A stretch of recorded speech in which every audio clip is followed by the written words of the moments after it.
Hello दोस्तों, माइस्ट्री notes में आपका स्वागत है। और अगर आप मेरे पेज पे नए हैं तो मेरे चैनल को सब्सक्राइब जरूर कर दें ताकि आने वाली वीडियो के अपडेट्स आपको मिलती रहे। तो दोस्तों, आज का जो हमारा टॉपिक है वह है मुगल दरबार में फ़ारसी भाषा। तो इस टॉपिक में हम विशेषकर ये देखेंगे कि मुगल काल में जो मुगल शासक थे उनके दरबार में कैसे इस भाषा का विकास हुआ, कैसे इन शासकों ने जो है इसको बढ़ावा दिया, किन किन तरीकों को अपनाया और कैसे ये भाषा एक दरबारी भाषा से लेकर के जो आम लोग थे उन तक पहुँच गई। तो चलिए दोस्तों, शुरू करते हैं। भारत में फ़ारसी भाषा का उद्भव मुगल साम्राज्य में हुआ, क्योंकि पहला मुगल सम्राट बाबर अफ़गानिस्तान से आया था। फ़ारसी ईरान की मूल भाषा थी और अफ़गानिस्तान में भी इसका इस्तेमाल किया जाता था। इस वजह से जब मुगल भारत आए तो वह अपने साथ फ़ारसी भाषा भी लाए। मुगल साम्राज्य में फ़ारसी भाषा का इस्तेमाल दरबारी कामों और लेखन के लिए किया जाता था। यह भाषा मुगल साम्राज्य के प्रशासन, सांस्कृतिक और साहित्य की आम भाषा बन गई। मुगल काल के विभिन्न ऐतिहासिक दस्तावेजों, कला, वास्तुकला और साहित्य में फ़ारसी का प्रयोग किया जाने लगा, जिसमें मुगल साम्राज्य के संस्थापक बाबर की प्रसिद्ध आत्मकथा बाबरनामा भी शामिल है। पृष्ठभूमि: मुगल शासक तुर्क मंगोल मूल के थे, जिनकी मातृभाषा तुर्की थी। मध्य एशिया में उनके साम्राज्य के विस्तार के दौरान वे फारसी संस्कृति और साहित्य के संपर्क में आए और फारसी उनकी दूसरी भाषा बन गई। ईरान में सफ़ाविद वंश का शासन था।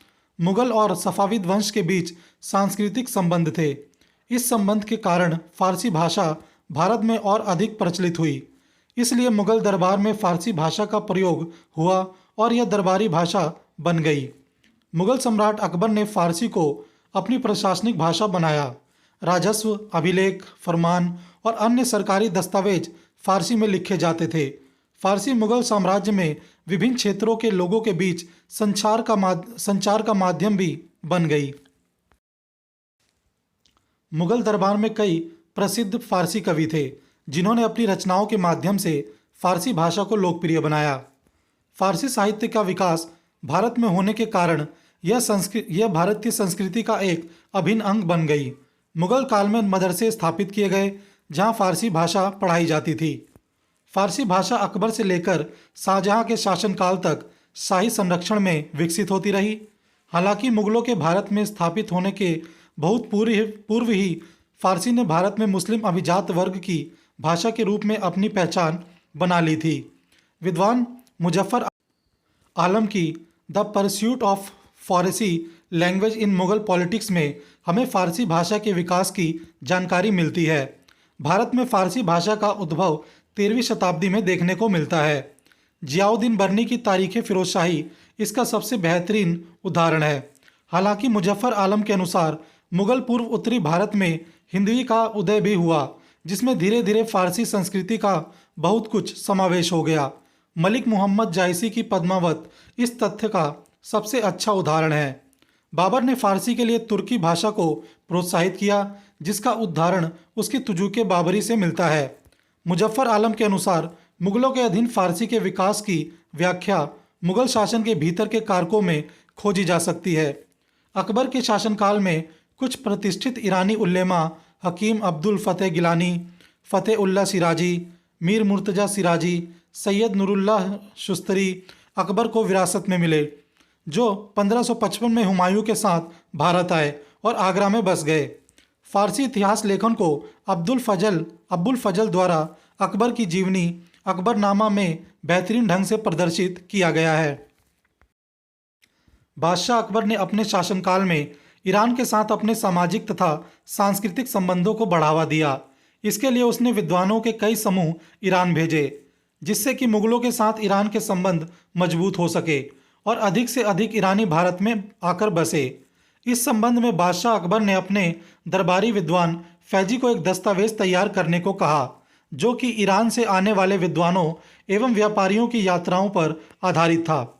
जिसका परिणाम यह हुआ कि बड़ी संख्या में ईरान से फारसी विद्वान, कवि, लेखक हिंदुस्तान आए। साथ ही ईरान से आने वाले यह प्रवासी भी मुगलों की सेवा में आना अधिक फायदेमंद समझते थे। मुगल बादशाह अकबर का यह विश्वास था कि ईरानी समुदाय न सिर्फ आध्यात्मिक एवं भौतिक समृद्धि के आधार पर मुगल भारत से जुड़े, बल्कि वह हिंदुस्तान को अपना दूसरा घर समझे। यही कारण रहा कि ईरानी संपूर्ण मुगल क्षेत्रों में अपना विस्तार कर सके। बाबरनामा और गुलबदन बेगम के हुमायूंनामा सहित कई ग्रंथों का फारसी में अनुवाद किया जाने लगा।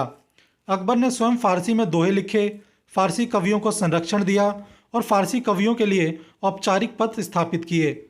जहांगीर की भी फारसी में अपनी शैली थी और उसने अपने संस्मरण एक सुंदर गद्य में लिखे थे। मुजफ्फर आलम टिप्पणी करते हैं कि वह फारसी कविता के एक अच्छे आलोचक भी थे और उन्होंने कई छंद और गजलों की रचना की।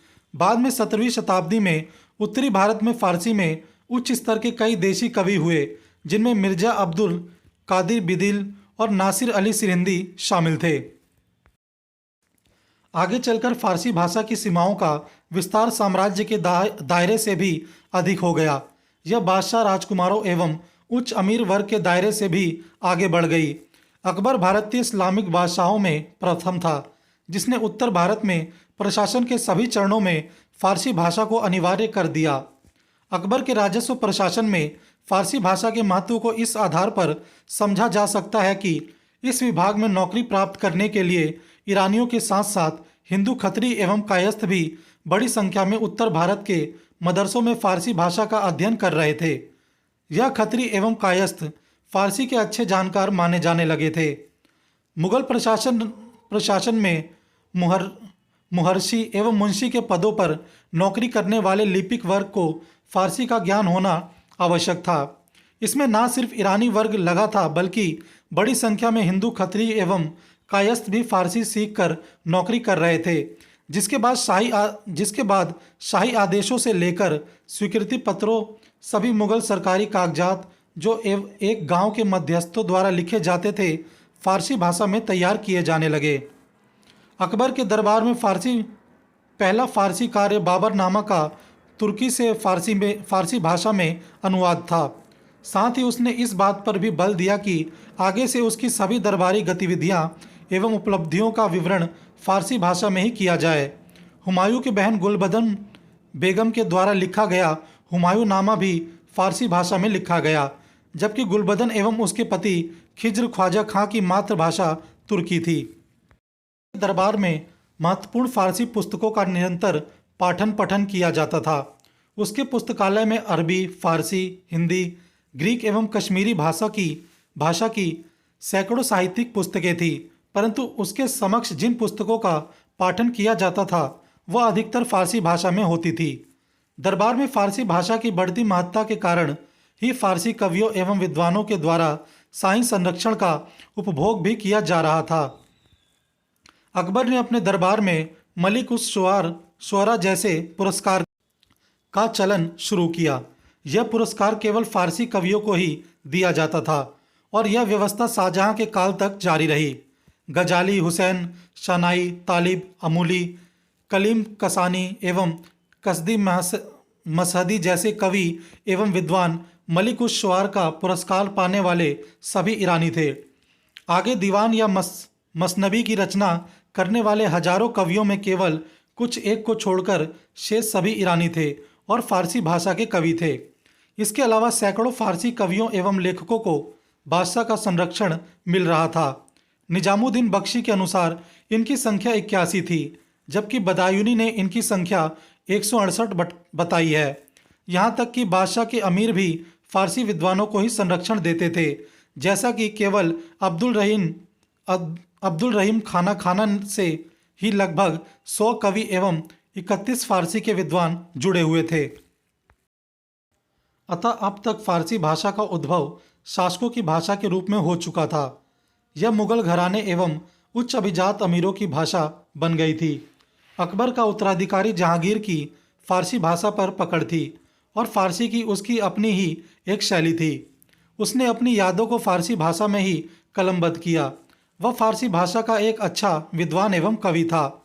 उसने फारसी में कई कविताओं एवं गजलों की रचना की। जहांगीर ने जायसी की पद्मावत का फारसी में अनुवाद भी करवाया।